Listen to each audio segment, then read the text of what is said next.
Você não consegue acabar. Só ouvir o teu gemido. Mas o Deus que criou aqui sabe de tudo.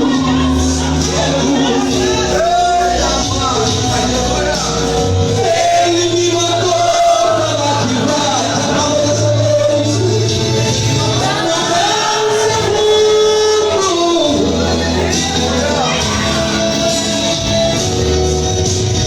Ele está enviando o meu sono. A sua alma.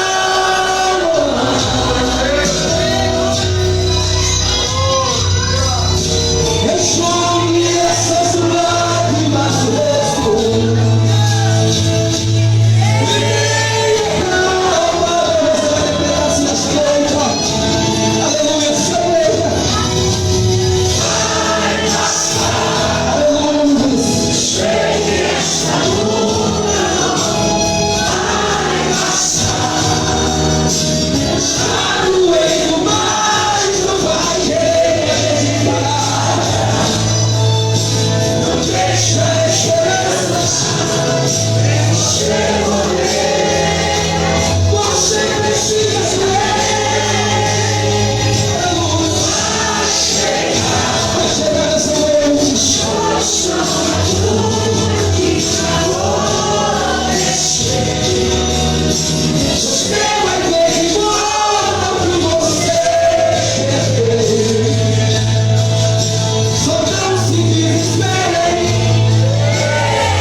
Quero ouvir aqui as mulheres ungidas, louvando ao Senhor nesta noite.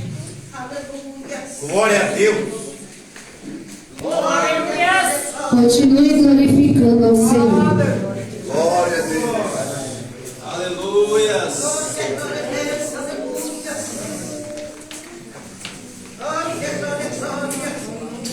Glória a Deus. Aleluia.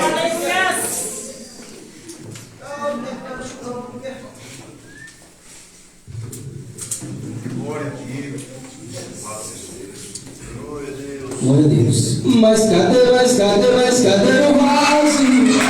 Onde o vaso está? Mas cadê o vaso? Levanta que Deus quer te usar. Mas cadê o vaso? Onde o vaso está? Mas cadê o vaso? Levanta que Deus quer te usar. Mas cadê o vaso? Onde o vaso está? Mas cadê o vaso? Então levanta que Deus quer te usar. Glória a Deus. Amém.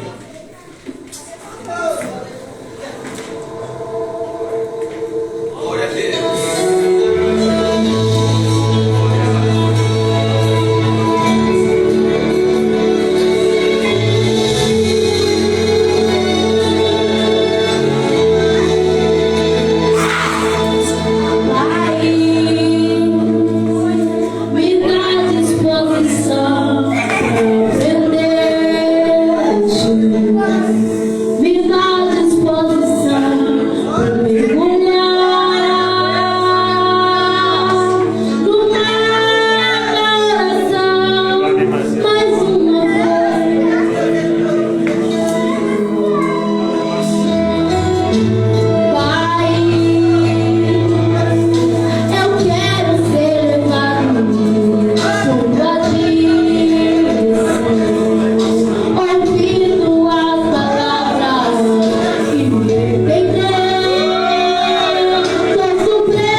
Deus. Mais uma vez, no Pai do Senhor, amém? Quase sem voz, cara. Amém? Se coloca sobre os seus pés, novamente. Glória a Deus. Em nome de Jesus. Glória a Deus. É Deus, Santo, glória. Eita, Pai,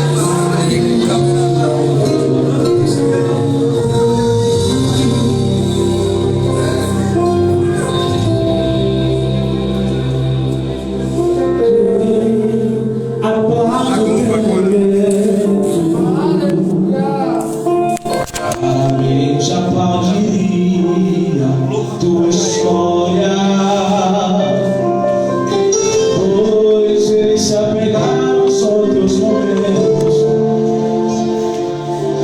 se agarraram só aos teus momentos de glórias. Quer saber de novo, isso sempre aconteceu com os nossos pais da fé. Aconteceu assim, e apesar de serem escolhidos, homens santos e cheios de Deus, suas histórias tiveram seus momentos ruins. Quem aplaudiria naquilo pelo adultério que cometeu? É que a gente só gosta da parte de gigante. Deus,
sucesso. Abaixa uma pouquinho.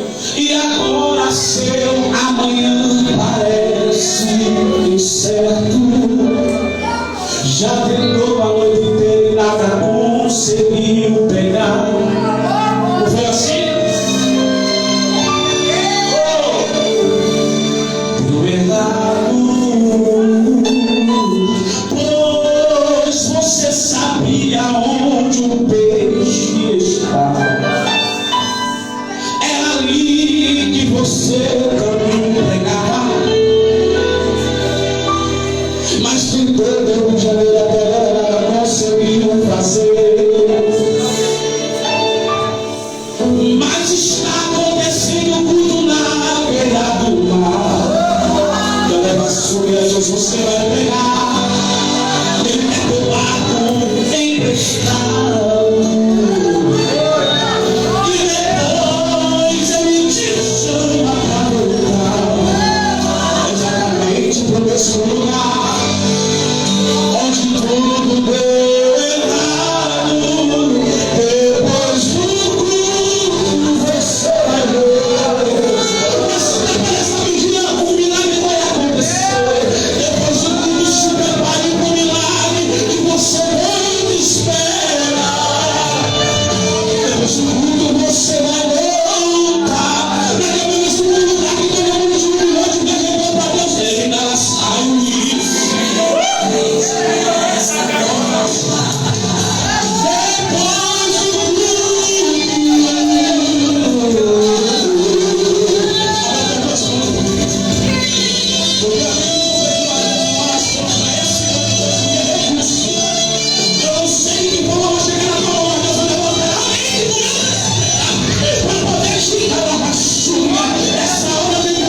é assim. Você está no projeto de 22 anos e vai separar várias as coisas. Não deve ser lá, já pensou em Jesus, mas olha eu me pecador de Deus. Mas nesse mundo ele dará a palavra sério, ele vai levar minha pai. Ele manda ele dar a palavra profética. Não desista da tua casa, não desista da tua família, não desista do teu chamado. Deus manda te dizer, ei, nesse lugar, você desce na hora dele, lava tudo. É nesse meu lugar que Deus vai te descer.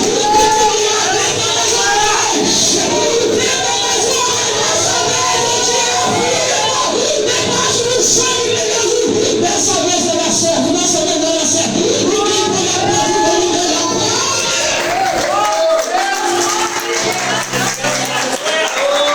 Amém. Vai sentando, dando glória aí.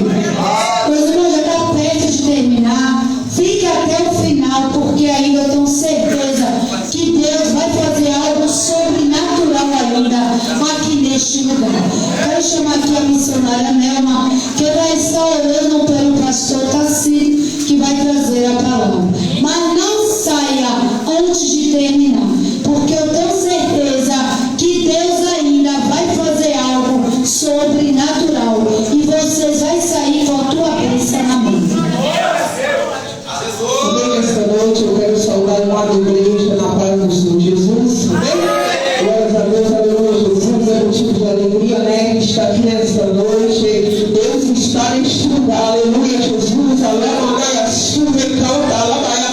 Eu sinto Deus aqui neste lugar, aleluia. Jesus, eu peço os irmãos também, estica tuas mãos para o céu neste momento, amém? Glória a Deus.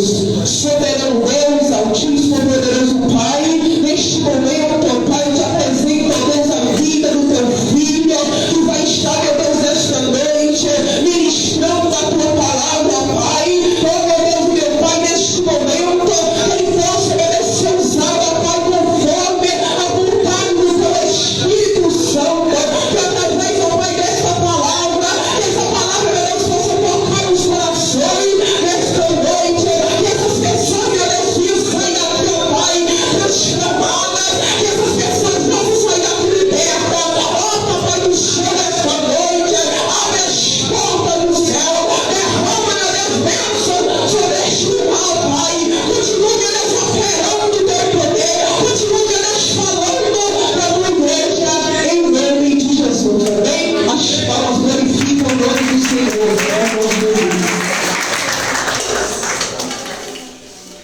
Glória a Deus. Aleluia, Jesus. Glória a Deus. Glória a Deus, aleluia. Aleluia.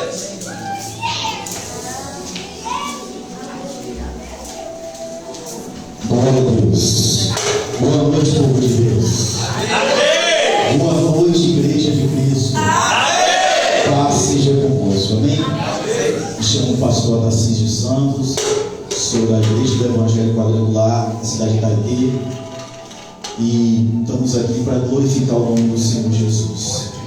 Nesta noite você já ouviu o versículo bíblico, você já adorou cânticos espirituais, você já ouviu uma palavra do céu, mas para você que ficou até aqui, eu quero te trazer uma boa notícia, porque o Evangelho é isso, é boa notícia, é boas novas. Eu tenho uma palavra de Deus para a tua vida, no teu coração. Amém? Só para quem crê, só para quem veio em uma vigília. Eu fui convidado para pregar em uma vigília, meus pastores, com um cumprimento aqui, em nome do Senhor Jesus Cristo. E a palavra a qual eu acredito, em 1 Coríntios, capítulo 3, versículo 17, vai nos dizer assim, ó, que aonde há o Espírito do Senhor, aí há liberdade. Eu creio que eu não vim para um culto fúnebre, eu creio que eu não vim para um velório, eu creio que eu vim adorar um Deus vivo, um Deus que faz novas todas as coisas. Eu quero profetizar desde já que Deus vai trazer a vitória que você necessita, que você precisa nesta madrugada.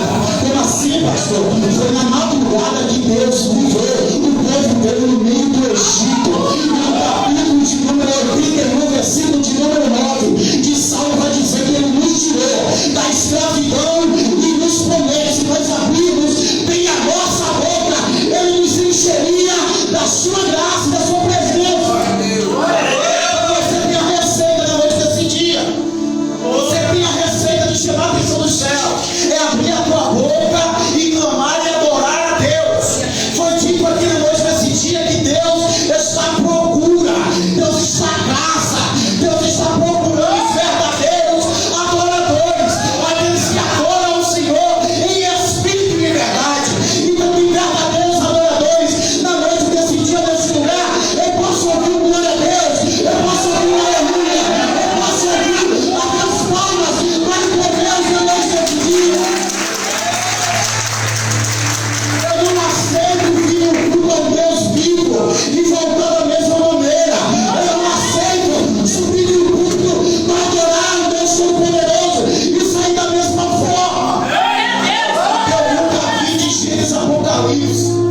Jesus chegar em um lugar, o ambiente permanecer do mesmo jeito. Não é nós, não é o homem, não é o pastor, mas é a presença do Espírito. A palavra do Senhor Jesus vai dizer: no princípio Deus estava presente, e Deus criou os céus e a terra, e eis que a terra estava sem forma e vazia. Mas no mesmo capítulo 1, versículo de número 2, meus pastores, a palavra do Senhor vai nos dar receita, vai dizer que o Espírito de Deus estava sobre as águas, e ele estava em movimento. E eu quero te dar uma boa notícia: na noite desse dia, o Espírito Santo de Deus já se faz presente, e melhor, ele já está em movimento nesse lugar.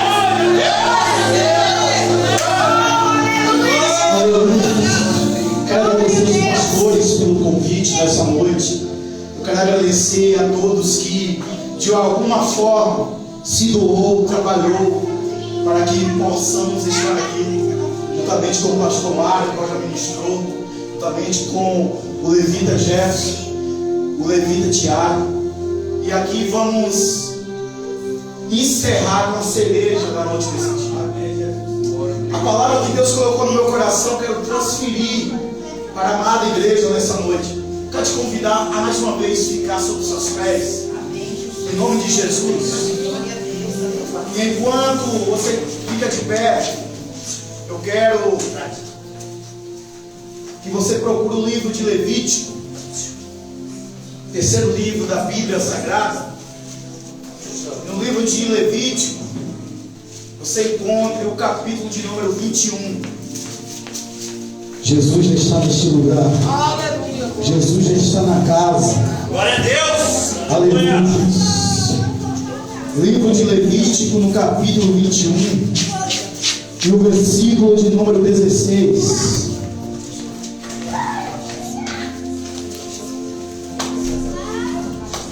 Livro de Levítico, no capítulo 21, e o versículo de número 16. Quem encontrou, posso ouvir glória a Deus? Quem ainda não encontrou, diga Escola Bíblica Dominical. Aleluia. Livro de Levítico, capítulo 21, e o versículo de número 16 está escrito assim: disse mais o Senhor a Moisés: fala a Arão, dizendo: ninguém dos teus descendentes, nas suas gerações, em que houver algum defeito, se chegará para oferecer o pão do Senhor Deus.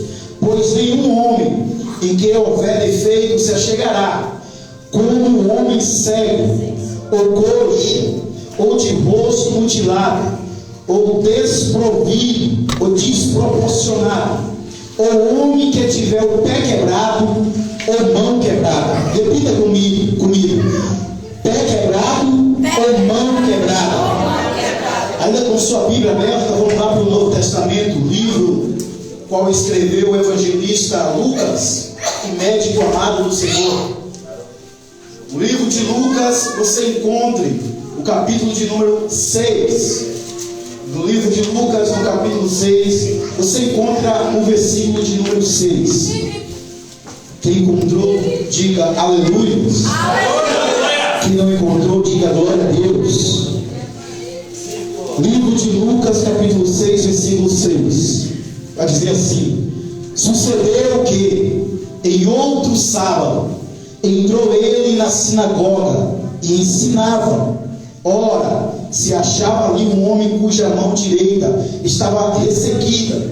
Em algumas outras traduções está dizendo: estava com a mão mirrada. Ou em outras traduções vai dizer que ele estava com a mão aleijada. Ou em outras traduções vai dizer que ele estava com a mão quebrada. Versículo 7 do capítulo 6 de Lucas. Ora, os escribas e os fariseus observavam, procurando ver se ele faria uma cura no sábado, a fim de se acharem de que o acusar. Mas ele, conhecendo-lhe os pensamentos, disse ao homem da mão ressequida: levanta-te e vem para o meio. E ele, levantando-se, permaneceu de pé. Então disse Jesus a eles: que vos parece é lícito no sábado fazer o bem ou o mal, salva a vida ou deixa-lhe perecer. E fitando todos ao redor, dizendo ao homem: estende a mão. Ele assim o fez, e a mão lhe foi restaurada. Mas eles se encheram de furor e discutiam entre si quanto ao que faria a Jesus. Ainda de pé, você pode glorificar a Deus, você pode aplaudir a Deus pela palavra dele nessa noite. Ainda de pé, feche teus olhos carnais, continue com teus olhos espirituais abertos, em nome de Jesus, e continuamos falando com Deus. Meu amigo Espírito Santo, obrigado, Senhor, porque até aqui o Senhor nos ajudou. Obrigado, meu amigo Espírito Santo, porque até aqui o Senhor nos trouxe. Meu Deus, obrigado, Senhor, por cada mensagem, cada versículo, cada hino, meu Pai, entoado na noite desse dia, cada apresentação, meu Pai, que foi feita, meu Pai, pelos jovens, pelas mulheres nesta noite. Meu amigo Espírito Santo, eu quero te pedir, meu Pai, continua conosco, meu Pai, nesta início de madrugada. Em nome de Jesus, são exatamente meia-noite, Senhor, e meia-noite, meu Pai, na tua santa palavra, vai nos dizer, no capítulo 25 de Mateus, que saísse o noivo, meu Pai, na rua, e estava, meu Pai, te esperando, as virgens prudentes, com azeite, meu Pai, nos encha com teu azeite, na noite deste dia, na meia-noite, também vou dizer, meu Pai, que o Senhor, meu Pai, foi ao encontro, meu Pai, de Sansão, e deu força a ele, para lhe arrancar os, meu Pai, os portões de Gaza, e levou sobre as suas costas, meu Pai, em nome de Jesus. À meia-noite também veio o teu Espírito, meu Pai, no Egito, e matou todo primogênito, Senhor, daquela nação. O Espírito Santo de Deus, a tua palavra também vai dizer que à meia-noite Paulo e Silas estavam, meu Pai, orando e entoando adoração ao teu santo nome. E nós estamos, meu Pai, à meia-noite nessa vigia, te clamando e te pedindo, fica conosco, Senhor. Se for a tua vontade, realiza os teus milagres, meu Pai, teus milagres psicológicos, teus milagres físicos, teus milagres, meu Pai, espiritual. Se for a tua vontade, renova esse homem, renova essa mulher, renova esse jovem, batiza do teu Espírito Santo, meu Deus, transforma em nome de Jesus Cristo. Meu Deus, que nós possamos entregar, Senhor, o nosso corpo como sacrifício vivo e apresentar a Ti nesta madrugada um culto racional, Senhor, para que nós venhamos saber qual é a Tua boa, agradável e perfeita vontade. E aqueles que creem, aplauda o Senhor que a Deus assentado em nome de Jesus Cristo. Igreja de Cristo, meus irmãos, só para critério de informação, tem alguém descrente nessa noite aqui?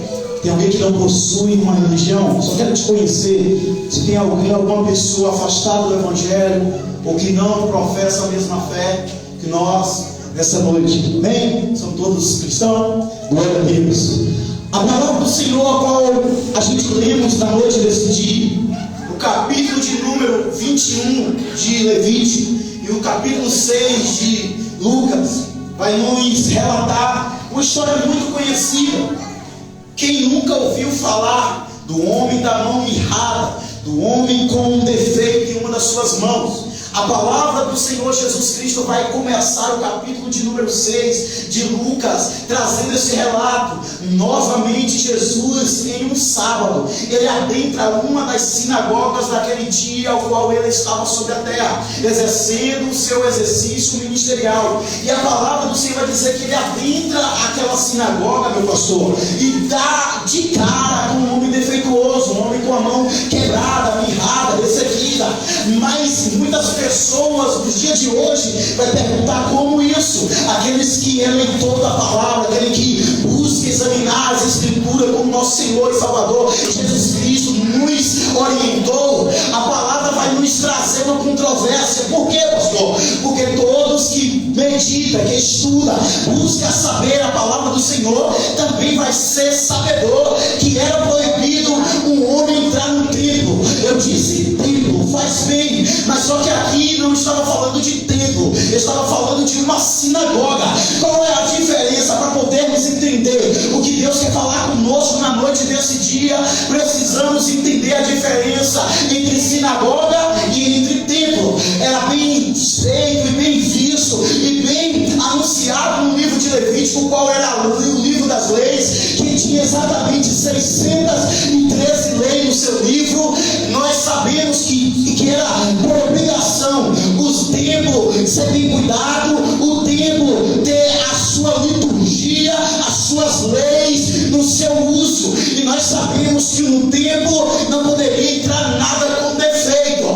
Mas para podermos entender a diferença entre templo e entre sinagoga, precisamos voltar um pouquinho no tempo, exatamente para a criação do primeiro templo. Nós sabemos que o primeiro templo foi construído por Salomão, quando Davi desejou no seu coração construir uma casa de oração, um templo a qual poderia servir o seu Deus.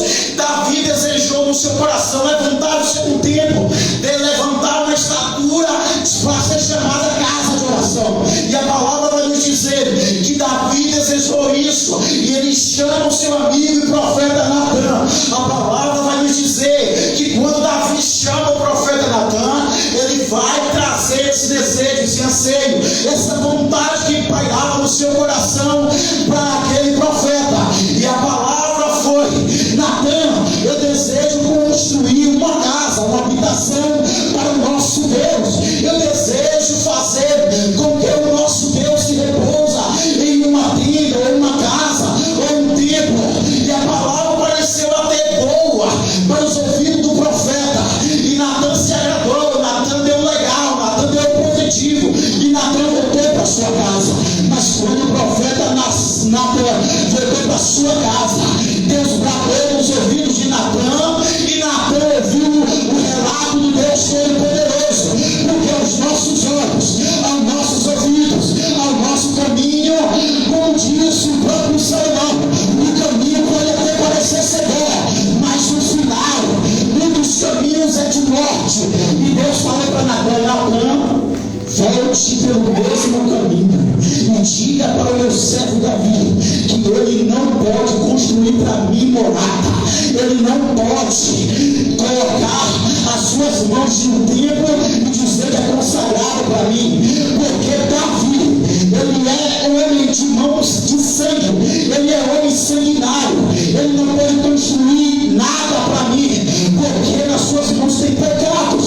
E Natã tem que voltar pelos seus caminhos, meus pastores, voltar por onde ele veio, porque para os nossos olhos e para os nossos caminhos nós até queremos fazer as coisas boas, mas se não for da vontade certa, do objetivo certo, Deus não vai permitir. E a palavra do Senhor vai dizer que Davi, ele não pôde construir o templo, mas ele deu a planta para Salomão. Ele preparou todos os instrumentos, ele vai preparar tudo e vai deixar para Salomão. E Salomão começa a construir o primeiro templo. O primeiro templo foi construído através de Salomão e durou aproximadamente 40 anos. E a palavra vai nos dizer que o templo era muito belo, o templo era muito lindo, o templo era muito adornado, tinha prata, tinha ouro, tinha as pedras preciosas.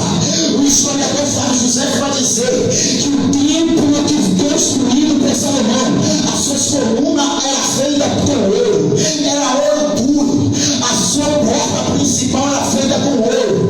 O templo, o lugar santo, o lugar santíssimo, era adornado com pedras preciosas, era tudo belo. E aconteceu a inauguração e Deus se fez presente na inauguração, de tal forma que na inauguração do primeiro templo o sacerdote não conseguia ver a planta do cenário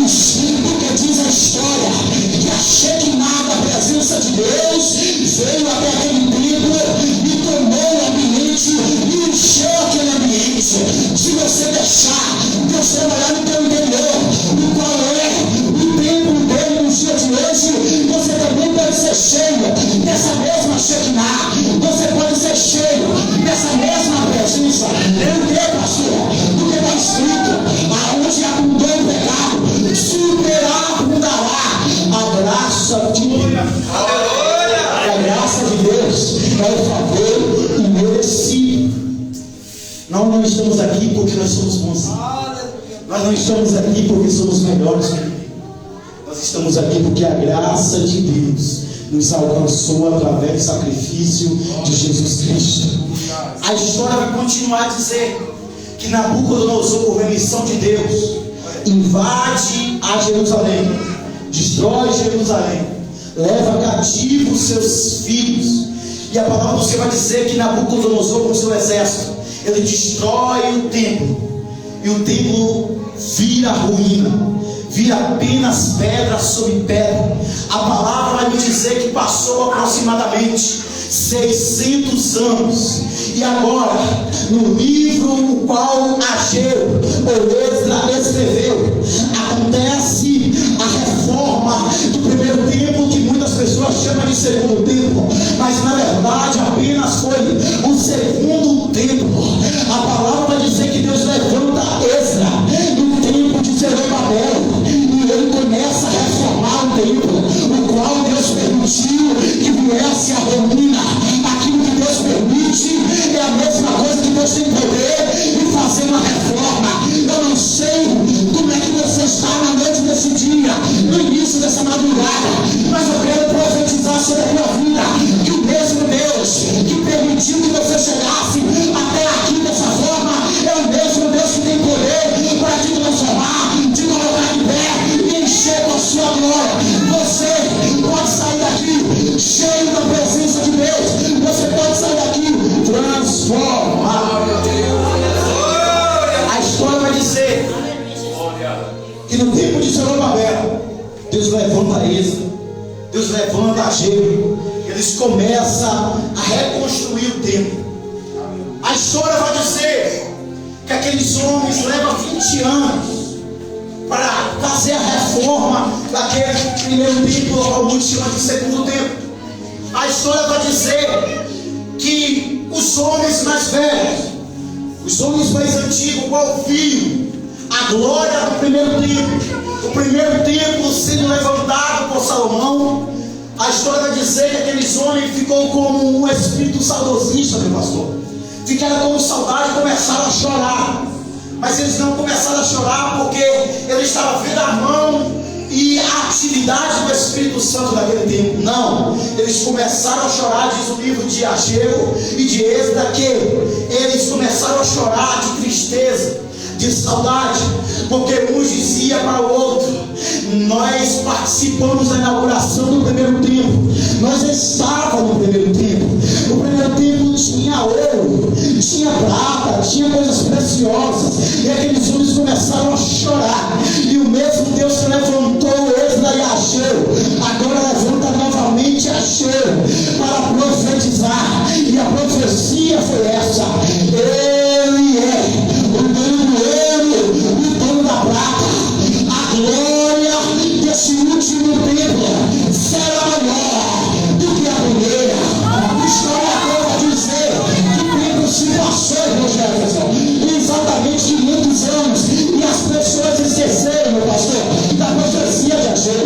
As pessoas não gostavam mais de ir até o templo, era uma vez só no ano. Eles não queriam mais adentrar o templo para sacrificar pelos seus pecados, pelos seus erros. O sacerdote estava levando a atitude, o ofício sacerdotal relaxadamente. Está escrito no livro de Jeremias: maldito é o homem que faz a obra de Deus relaxadamente. É por isso que lá atrás, 500 anos atrás, Deus falou através de Ageu: levantai-vos e subi ao monte, cortai-vos lenha e reparai o meu templo, porque eu operava no passado, operei no presente e continuarei operando no futuro. A palavra do Senhor dizer que 500 anos passou desde a reforma do primeiro templo, ao qual muitos chamam de segundo templo. Os sacerdotes não estavam mais fazendo o ofício da forma correta. A palavra vai dizer que levantou-se um homem chamado Herodes, 20 antes de Cristo. E ele era um homem político. Ele era um homem que, quando ele tomou posse do seu título, vai dizer que ele algo se intitulou, irmão Tiago, Herodes o Grande. Mas a palavra do Senhor também vai dizer que ele queria agradar os judeus, o qual os judeus olhavam para aquele homem e não via ele uma boa pessoa. Mas o homem levantado por Deus tem uma boa atitude. Mas eu quero te dizer também que o homem levantado por Satanás, ele tem sagacidade de tentar menosprezar o nosso Deus Todo-Poderoso e tentar enganar o seu povo. E a palavra vai dizer que Herodes teve uma ideia e uma atitude. E qual atitude foi essa, pastor Tarcísio? A atitude foi tentar agradar os homens e os judeus. Com que ele teve uma ideia, já que o povo não estava mais dando crédito no templo, não estava mais dando crédito na atitude sacerdotal, agora ele teve uma ideia: eu vou levantar um templo, eu vou consertar o templo, porque se eu levantar o templo, eu pareço que sou um homem de Deus, eu pareço que eu estou me preocupando com o culto, todos vão gostar de mim, todos vão me adorar, todos vão me aplaudir. E Herodes se levantou com essa ideia, a ideia de reconstruir o templo. E vai dizer a palavra e a história através de Flávio José e também sobre Chambre, e vai dizer que Herodes deu ordem, colocou leis e decreto ao qual o povo tinha que reformar o templo. Começou a reforma, começou o trabalho, começou as obras, e a história vai dizer que quando estava próximo a se cumprir, a se concluir, agora faltou o altar, irmão Jefferson. Mas para a lei levítica, já que Herodes queria se passar por bom, ele tinha que obedecer a lei. E a lei mosaica, agora o livro que acabamos de ler, vai dizer que era de permissão apenas do sacerdote subir no lugar santo, que era o altar, e no lugar santíssimo, que era o Santo dos Santos, era de obrigação de dever somente para o sumo sacerdote, para o sacerdote. E aí entramos no capítulo 6 de Lucas, o qual Herodes vai dizer, e levantaram uma lei, o qual levantou que 1000 sacerdotes naquele tempo, agora ele fosse, agora homens nas mãos dele, mulher e material de serviços civis. Herodes teve a ideia de levantar 1000 sacerdotes para reformar o altar e para colocar o altar de pé novamente.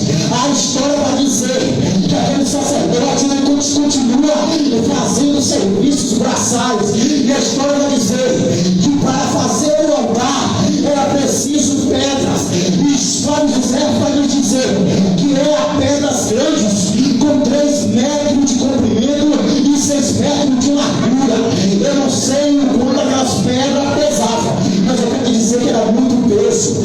Precisou de 1000 sacerdotes para colocar o altar de pé. Eu estava quase concluindo, mas uma certa feita, um daqueles sacerdotes se descuidava, e aqui entra a história deste homem que acabamos de ler. Ele se descuidou, e uma daquelas pedras veio até a sua mão e esmagou. Quando a pedra vem até a mão daquele sacerdote, automaticamente a história vai dizer que ele se lembra da lei levítica, o qual ele sabia que não poderia nunca mais exercer o seu ofício sacerdotal.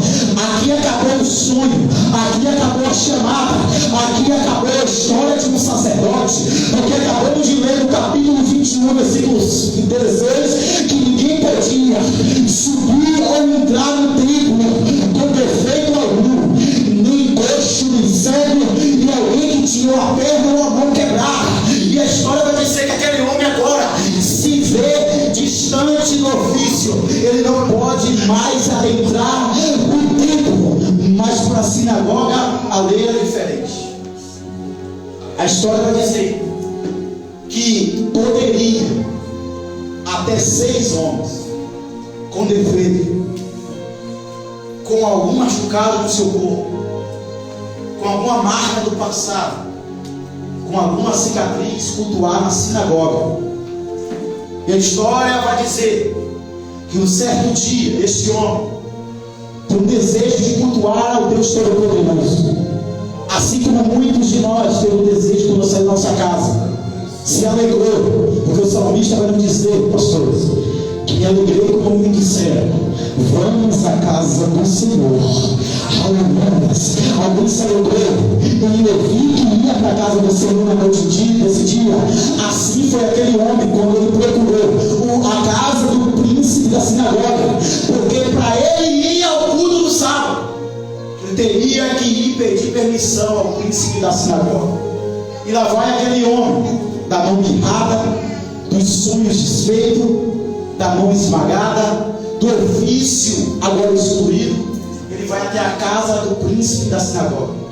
Ele bate na porta da casa do príncipe da sinagoga e diz: eu vim aqui me inscrever, porque eu quero ir para o culto, eu quero ir para a sinagoga, eu quero ouvir a palavra. Glória a Deus. Aí eu imagino o príncipe da sinagoga dizendo: eu não sei se será possível. Por quê? Porque são apenas 6 lugares. E sábado é o principal culto. É o Shabat, chamado culto de festividade. Aleluia. Mas mal sabia o príncipe da sinagoga que o que o nosso Deus gosta é culto de festividade. Como é isso, pastor?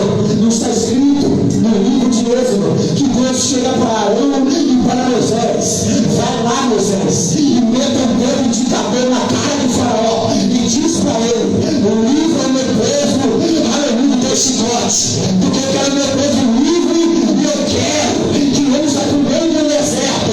Por que, Deus?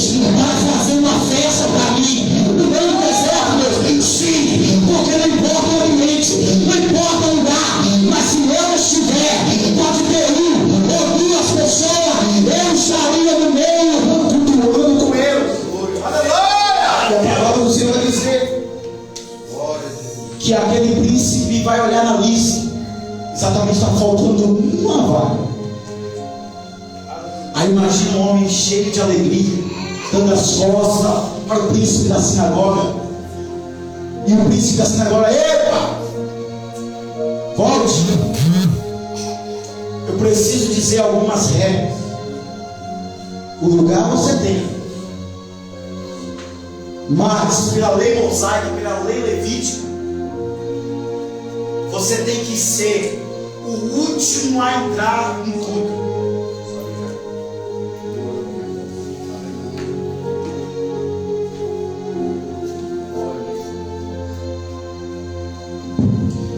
Pela lei mosaica, você tem que ser o último a entrar no culto e o primeiro a sair. Outra regra: você tem que sentar na última fileira do culto. E de maneira alguma você poderá se levantar, estender as suas mãos ou ir para o altar. Você está proibido de fazer essas coisas. E aquele homem, imagino eu, sem problema, o que eu quero, o que eu desejo, o que eu anseio é ir para o culto para ouvir a palavra, para ouvir a adoração. Eu não me importo que eu sente na primeira ou na última fileira. Eu não me importo se eu fico sentado em pé deitado. O que me interessa é entrar à sinagoga e ouvir a palavra de Deus. Eu quero ver se tem alguém que fica alegre em apenas estar no mesmo ambiente. A qual Deus fala, porque a palavra de Deus vai dizer: quem tem ouvidos, ouça o que o Espírito diz à igreja. Aquele homem, imagino eu, que pega uma capa, esconde o seu defeito, esconde a sua mão mirrada e vai em direção da sinagoga. Imagino eu que quando ele chega na porta da sinagoga, ele espera todo mundo entrar. Quando ele acha que todo mundo entrou, ele agora adentra olha para a sua direita e vê um lugarzinho, ele sabe que é o dele, ele assenta, mas ele achava que tinha entrado todo mundo. Mas aí veio um homem manso, um homem nazareno, um homem que, quem sabe, saiu nas áreas da sua casa, quem sabe o seu ofício como carpinteiro, obrigando ele que se atrasasse. Ele adentra na sinagoga, e quando ele adentra na sinagoga, a história vai dizer que o templo, ou melhor, que a sinagoga e o altar, não era como no dia de hoje, o altar ficava exatamente no meio da sinagoga. Eu imagino Jesus entrando naquela sinagoga naquele dia de sábado, e ele vai até o altar que ficava no meio da sinagoga. Ele se coloca no meio daquele altar que tinha 6 degraus, e no 7º era o lugar onde ficava a arca representada. E ele pega um papiro, e no papiro que ele abre, ele começa a pregar. E pense no cara que sabia pregar, porque está escrito que ele pregava com quem tem autoridade, e o poder de Deus estava sobre ele. Como escreveu o profeta messiânico no capítulo de número 61, o Espírito de Deus estava sobre ele, porque ele foi ungido a pregar o nome aceitável de Deus, a colocar em liberdade quem estava cativo, quem estava algemado. O poder e a autoridade do céu estava sobre ele. Ele começa a pregar, ele começa a ensinar. Diz o capítulo de número 6, versículo de número 2 de Lucas. E a palavra do Senhor vai nos dizer que no meio da pregação, Jesus olha para o final do corredor, para o final das filas, e ele disse: homem, coloca-te de pé. Agora imagine os fariseus achando que era com eles, e Jesus disse: não é vocês. Eu imagino os mestres olhando e pensando que era com ele. Jesus disse: não é com vocês. Eu imagino alguém da família de Herodes imaginando que era para eles. Não é vocês. E o olhar de Jesus percorrendo a multidão até chegar ao último banco, a última fila. Aleluia. E Jesus olha para aquele homem com aquele defeito escondido. Aleluia.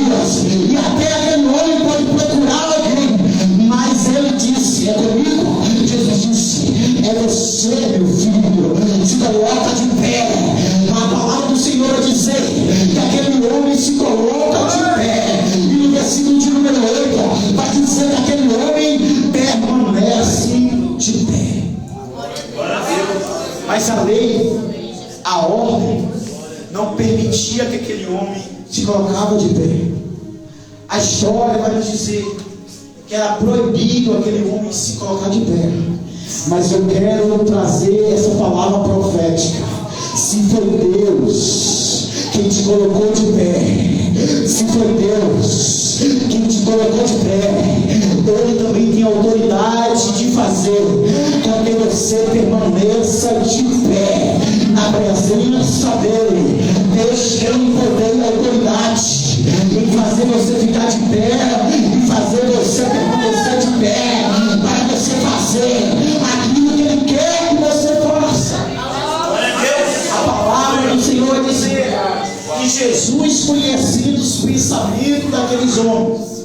A palavra vai nos dizer que aqueles homens pensaram que Jesus estava cometendo um pecado e erro. E a palavra do Senhor vai dizer que Jesus conhecia os pensamentos dele. Fala para o homem: além de você ficar de pé, venha para o meio. Aleluia. Que Jesus quer fazer com a tua vida, com a tua casa. Ele quer fazer, Ele quer permanecer de pé, Ele quer dar destaque. Eu quero profetizar com o que Deus quer fazer na tua vida, e através da tua vida Ele vai dar destaque em nome de Jesus Cristo. Jesus chama aquele homem para meio, e ele vem. E a palavra do Senhor vai dizer que quando aquele homem veio para o meio, ele atraiu os olhares. E Jesus liberou a palavra para aquele homem, que era: estende a tua mão. Eu quero trazer uma palavra forte, mas real para mim e para a tua vida. Os teus defeitos, os teus erros, os teus pecados não assustam Jesus. Os teus defeitos não assustam Jesus Cristo. A palavra foi: estende a sua mão. Mostra-me o teu defeito. O problema de nós nos dias de hoje é que nós tentamos esconder os nossos defeitos para aquele que quer mudar a nossa imperfeição. Aleluia. Davi vai escrever os salmos, vai dizer: enquanto eu me calava e ocultava o meu erro, os meus ossos se quebraram. Jeremias disse: eu não vou mais profetizar. E Deus falou para ele: quando você não profetizar e não liberar a minha palavra, vai ser como um fogo derretido no teu interior. Deus está dizendo para muitas pessoas na noite desse dia: não tenha medo de confessar os teus erros e os teus defeitos, porque os teus erros e o teu defeito eu não me assusto. E a palavra vai até nos dizer que aquele homem vinha até o meio, mas eu imagino aquele homem estendendo a mão errada, a mão esquerda. Mas Jesus fala: essa mão não, porque eu não vim para os sãos, eu não vim para os fortes, eu vim para os doentes, eu vim para os fracos. Eu não sei você, mas eu preciso do médico dos médicos na noite desse dia. Eu não sei você, mas eu preciso da presença de Deus na noite desse dia. A palavra vai dizer que aquele homem estende a mão direita. Eu imagino aquele homem mostrando a sua mão com defeito, raquítica, ressequida. E enquanto ele estende a sua mão, a palavra do Senhor vai dizer que Deus vai trazer um milagre. Deus vai restaurar a vida daquele homem. O teu defeito não anula a atitude de Jesus. O teu defeito, o teu pecado, os teus defeitos, ele não anula o trabalhar de Deus em nossa vida. A palavra do Senhor vai nos dizer que Jesus faz um milagre na vida daquele homem. Ele restaura as mãos de movimento daquele homem. E a palavra vai nos dizer que aquele homem tem a sua mão restaurada. Eu imagino agora Jesus liberando uma palavra para aquele homem que foi: volte agora para o seu exercício. Como assim, Jesus? Jesus vai lembrar para aquele homem: você não é para estar na sinagoga, você é para estar no templo. Você é sacerdote. Você deve oferecer sacrifício no Santo dos Santos. Deus, através de Jesus, Ele apenas não restaurou a mão daquele homem, mas Ele restaurou os sonhos, Ele restaurou o ministério. Assim como Ele vai fazer na minha e na tua vida nesta madrugada. Se você der lugar para o Espírito Santo, em nome de Jesus Cristo, eu quero te convidar a ficar de pé na noite desse dia. Fique de pé em nome de Jesus Cristo nessa madrugada. Assim como Jesus chamou aquele homem para o meio, para o centro, e restaurou a vida dele, Jesus, Ele quer restaurar a sua vida em nome de Jesus Cristo. Enquanto o irmão Tiago vai louvar para nós encerrarmos essa noite, eu quero te dizer que o mesmo Deus que entrou através de Jesus naquela sinagoga é o mesmo Deus que está aqui neste ambiente. O mesmo Deus que restaurou as mãos daquele homem foi o mesmo e continuará sendo o mesmo. O vai estar na tua vida, na minha vida, na noite desse dia e para todo sempre. Jesus não mudou. Está escrito em Hebreus, capítulo 13, versículo de número 8, que Jesus é o mesmo ontem, que é hoje e que será eternamente o mesmo. Quero te convidar a fechar os teus olhos em nome de Jesus. Enquanto você fecha os teus olhos, adore o teu Deus por um momento. Adore, ore a Deus por um momento. Quem sabe você entrou com a tua mão resseguida, com a tua mão com algum defeito. Quem sabe algum lugar na tua vida espiritual não está mais da mesma forma, não está da mesma maneira. Mas nessa noite, em nome de Jesus Cristo, Deus tem poder e autoridade para transformar a tua vida. Quando ouvis a voz do Espírito Santo, não endureceis o vosso coração. Está escrito: o mesmo Deus que operou no passado é o mesmo Deus que opera nessa madrugada. Apenas busca o teu Deus de todo o teu coração, de todo o espírito e de toda a tua alma, diz o Senhor Jesus Cristo. Som, glória a Deus. Você pode adorar o teu Deus nessa noite? Você pode buscar o teu Deus na noite, nesse dia? Você vai deixar que o som vença nessa noite. Oh, aleluia! Oh, glórias! Oh, aleluia! Vai deixar que teu som ouve a autoridade. Em nome de Jesus Cristo, foi na madrugada que Jesus e Deus operou grandes milagres. E Jesus está com suas mãos estendidas ainda no dia de hoje para salvar, para curar, para transformar, para restaurar vidas e sonhos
e o pastor Mário para essa vigília não ser realizada. Fez de tudo para paralisar. Fez de tudo. Eu quero falar uma coisa para vocês aqui, que será um pouco fora de ética falar isso. Mas a maior luta que nós tivemos nesse dia foi contra as igrejas de Borinal. Infelizmente, 99% da igreja de Borinal se levantou desse trabalho para essa vigília não funcionar. Muitos pastores fecharam as portas, mas Jesus abriu a porta do céu.